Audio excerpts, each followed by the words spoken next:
Este es un momento de crisis política que al mismo tiempo no debe representar el desmayo, particularmente de este Congreso, y sí más bien encontrar una oportunidad para darle salidas al país.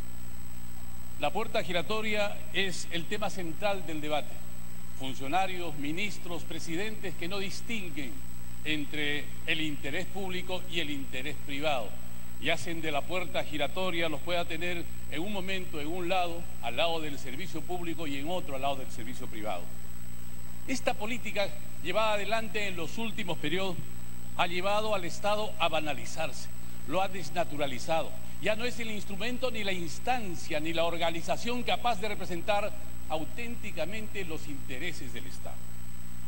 Y no lo digo porque sí, sino porque cuando evaluamos desde una representación como la que tengo del departamento del Cusco, vemos que proyectos como el gasoducto, inicialmente previstos y concesionados a empresas que nacieron con unos cuantos soles de accionariado, tuvieron la posibilidad de impulsar un proyecto que inicialmente pensábamos iba a costar 1.300 para abastecer de gas al sur fundamentalmente, para atender la masificación no solamente domiciliaria, sino también del transporte.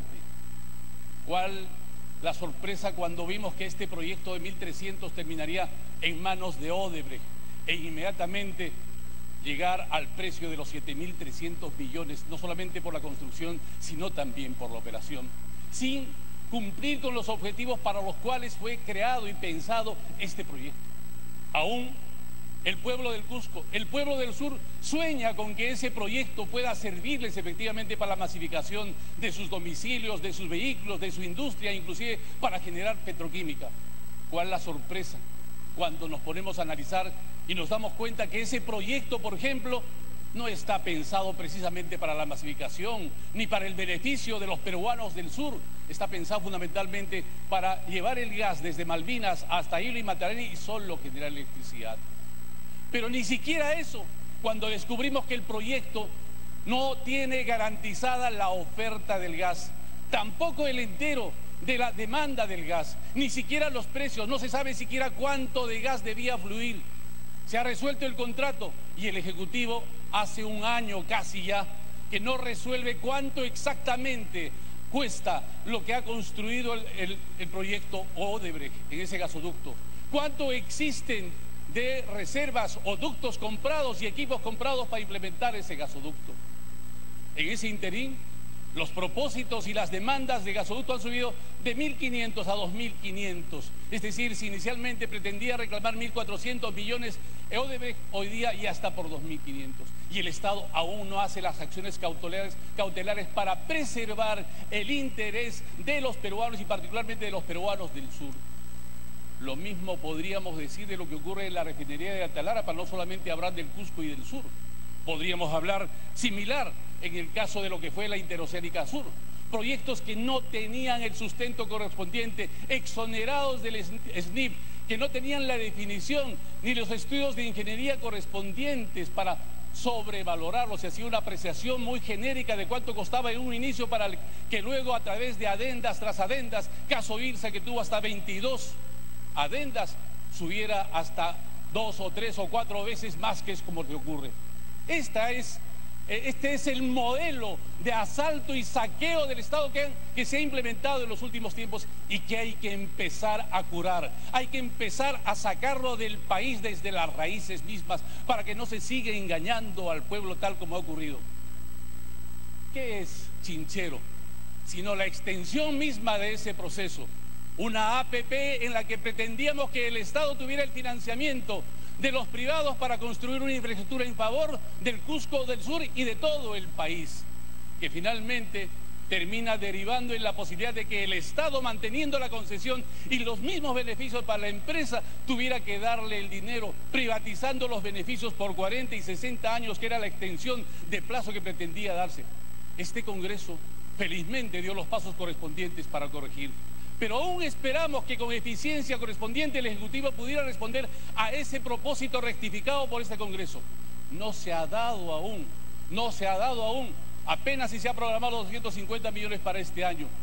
Pero Chinchero también fue la extensión de esa puerta giratoria en la que el Estado en su conjunto, presidente, ministros y demás, lo sabemos nosotros, actuaban ejerciendo el cargo de funcionarios o presidentes o ministros, pero defendiendo los intereses de los privados.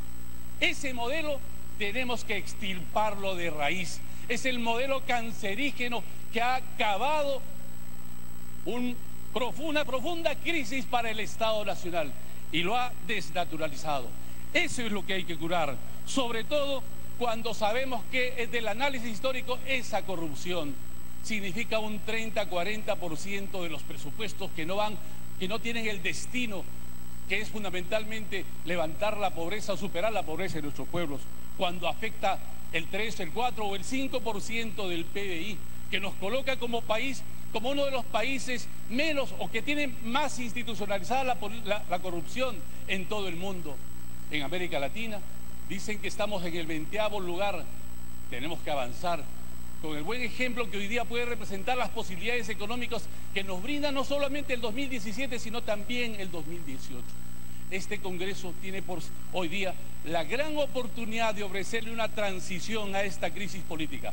Hay que extirpar la corrupción, hay que empezar a hacerlo, sobre todo si tenemos funcionarios y un presidente de la República que no distingue entre el interés público y el interés privado, cuando refiere que Westfield era su empresa y sin embargo distingue los ingresos que ella tiene con solo una concesión de palabra como el señor Sepúlveda, que habría sido su empleado.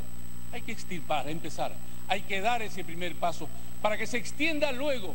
Ese es el principal propósito y la principal prioridad del Estado peruano. Hay que fortalecer al Ministerio Público para que no solo sea la instancia supranacional la que resuelva los distintos temas que empieza a evidenciar, a investigar y a descubrir y a denunciar. La Fiscalía tiene que tener vigencia en todo el país y el Ministerio Público o el Ministerio o el Poder Judicial igualmente respaldar esa gestión y todos los sistemas de control en el país de similar forma. Pero a este Congreso le corresponde una reforma mayor.